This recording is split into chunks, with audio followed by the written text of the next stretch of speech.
it's Chelsea, aka Astronym, and I'm here representing Urban Anime Lounge. So we all know there's something of an experience that we all share as blurs, navigating this geek space. We at Urban Anime Lounge are taking the time to explore that journey and get to know, what everyone went through the lens of Black geeks from all walks of life.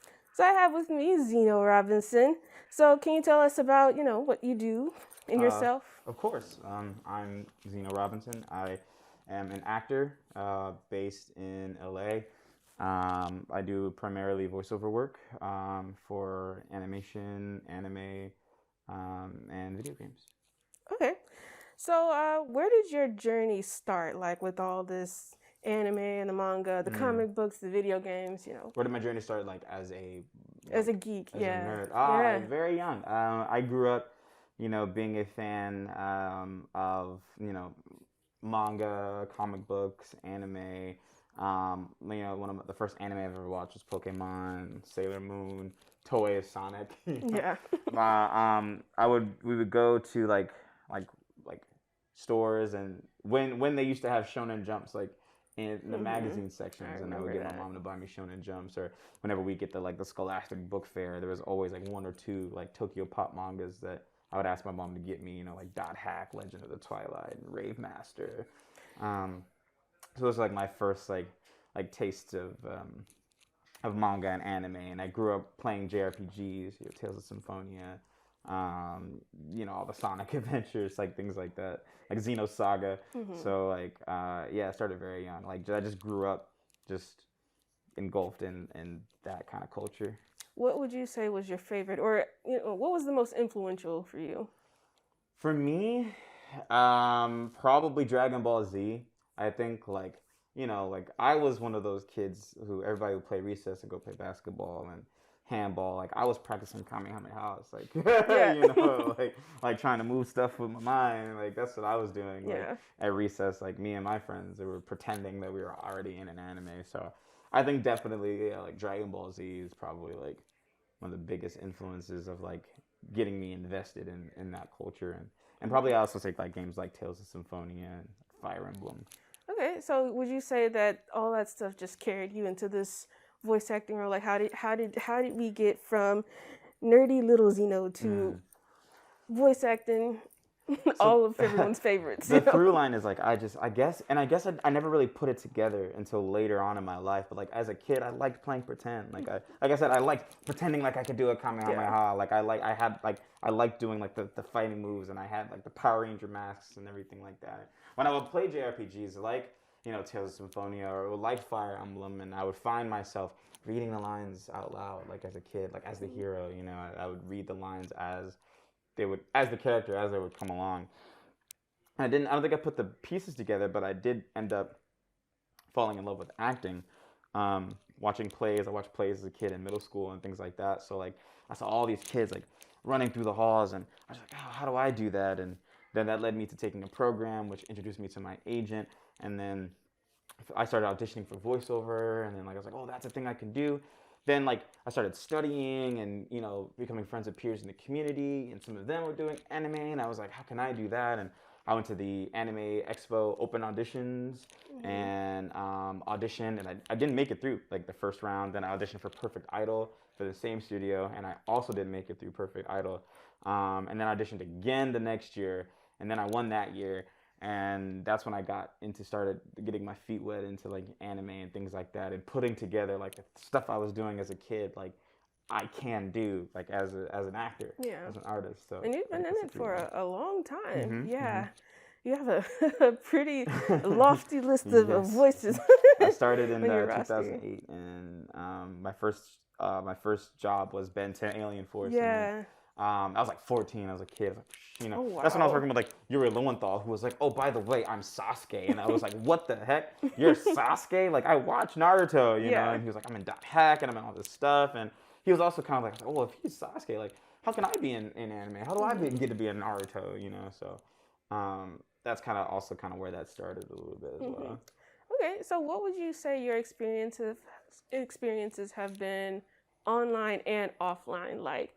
Because I know that there's some like in the history of being a Black nerd. Mm-hmm. There's always been some pushback from the community, but you also have little pockets, where you're accepted. What has that been like for you?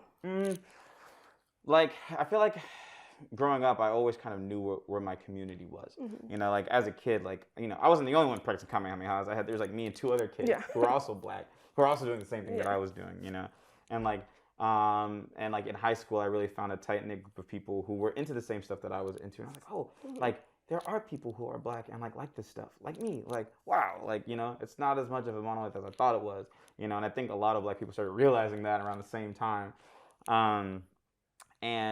So like honestly, like offline, it's been pretty great. Like I don't really run into a lot of people who are like ew, but like there are some instances, especially growing up where like I've been bullied or like, oh, you like that, like why, it's so weird, but like I haven't gotten a lot of that, luckily, thankfully, and online it's a little different, but like I do feel like my experiences and my art reaches the right people, and I do feel like it'll always reach to the right people. I'm not trying to speak to people who don't get it, like the people who understand what it means for me to be in the position I'm in, I think will always understand, and like those are the people who I do it for, people who don't feel very seen, like I didn't feel very seen. So but yeah, I didn't get a ton of pushback. I mean, there's the occasional like, this is a diversity hire, but it's just like, why can't I just be good? Right. Why can't I just be good at what I do? And it took me longer than I think that a lot of other people starting out, to get to a prominent position. So it's really important that we talk about, the because we always get the success stories. We don't get the nitty gritty, where you started, what you came from, etc. So how did you navigate those challenges that how did you keep yourself in the game? So like I said, like I started in 2008, which was like Ben 10, and then I did like a live action dub for a movie, and I didn't work again for like 7 years. So like in between those 7 years, it was a lot of like classes, and like I was in school still, and like auditioning and nothing, and auditioning and nothing, and auditioning and nothing, and being like, well, maybe I'm not good at this like I thought I was, or and there's always like something that'd be like, yeah, but do you really want to do something else? Like, do you really want to like be a lawyer or a doctor? And no, that's more school, Like, I don't want to go. I didn't want to stay in school longer than I had to, and it's just, I don't know, like there's just something like when something speaks to you. I don't know if you feel this way like about art, but like you're called to it almost no matter how much you try to like get away from me, it draws you back in. Absolutely. It brings you back, and like that's kind of how I felt. And but it's, in anime specifically, like in navigating that industry, very, like I said, like I auditioned for Anime Expo one year and I didn't win, so I was like, okay, well they're doing another contest, like maybe that'll lead to something, and I didn't win, and then I was like, okay, well I can take some classes and learn how to do this, and then even winning the year I won and getting to get my feet wet, it didn't mean like I didn't immediately get to where I wanted to go. It was like a lot of looking at patterns and being like, you just got on that list that I just won the thing for, and you got to audition for the lead, and I didn't. Weird. You know? Like, do they not think that I'm not capable? Do they not think that I can do that? Like, I got an audition for this guy, but I can't play that guy. Like, that guy's not in my vocal range. Like, why did they send me that guy and not the guy you got? Yeah. There's a lot of that, and I thought it was crazy. I thought I was like, so, I mean, and every time I would get called in for something, even if it was a bit part or something like that, like, like there's a pressure to be perfect.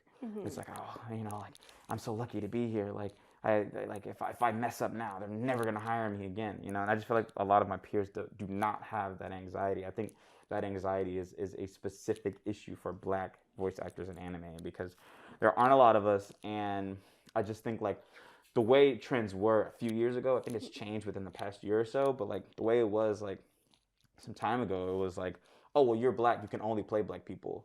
Or like, you're Black, you're probably gonna voice this like angry, aggressive guy, or this like, this like big buff dude, and like we weren't allowed to be like soft or emotional or the heroes. And so like that was something I had to battle too. Like, how do I get there? Like, how do I compete with my peers who are already in better positions just because of the sound that they're looking for, And because I've been told I talk white my whole life, and I was like, well, if everybody else who's doing what I want to be doing are white or they talk white, why can't I? You know, why can't I use something that's been kind of used against me growing up and turn it into a strength and turning it into a power to do something that I've always wanted to do.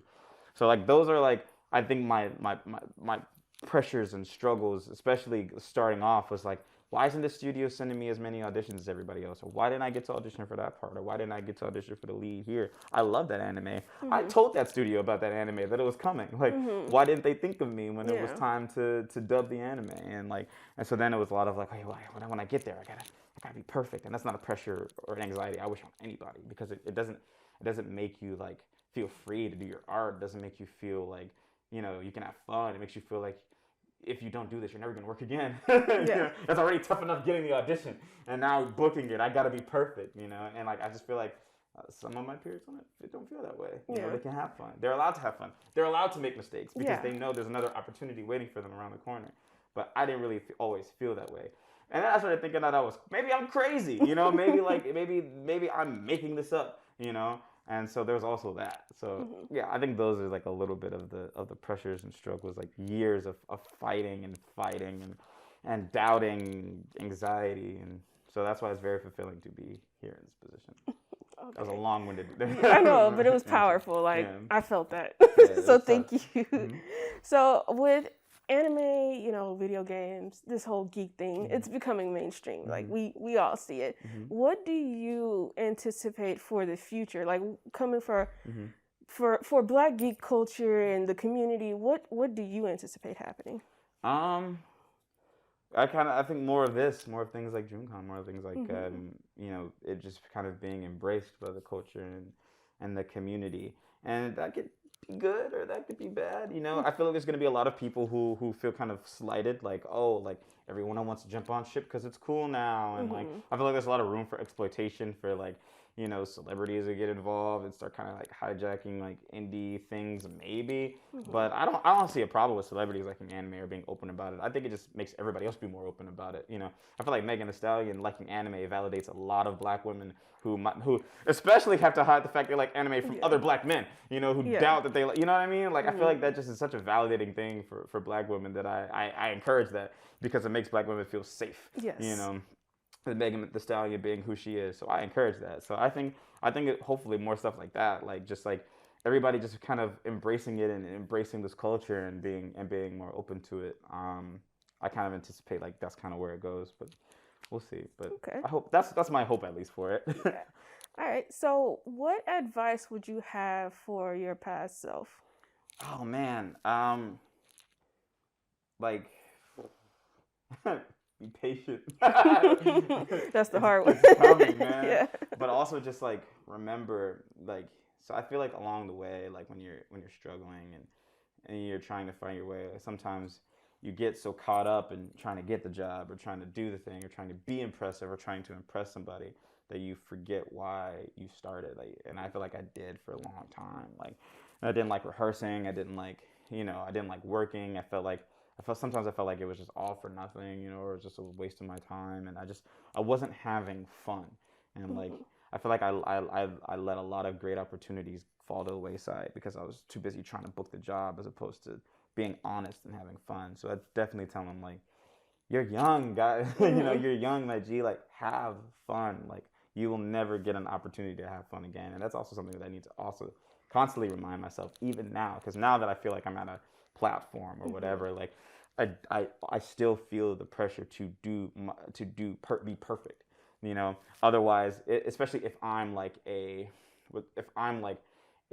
front runner or whatever people want to call me, but since I'm very prominent and very visible and a representative of Black people, which I don't consider myself, but if I am that, you know, like I do still feel like I got to be in there and be perfect. Like if I mess up, like not only am I messing up for me, but I'm messing up for everybody behind me, you know, everybody after me.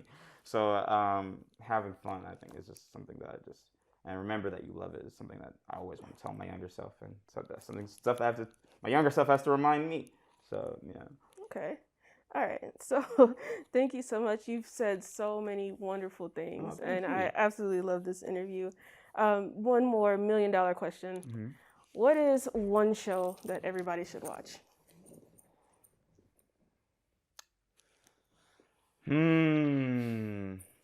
My first thought was Jujutsu Kaisen, but that's just because I love that show. It's just 'cause Yeah. I just think it's amazing. I think it flips a lot of shonen tropes on its head, and I love urban fantasy stuff. You know, that's a show I think everybody should watch. It's very good. Okay. All right. Well, thank you so much. This is Zeno Robinson. Thank you. Hey, yo, what's good? Coming to you from Fire Force Company 4. Shout out to Urban Anime Lounge. Laton.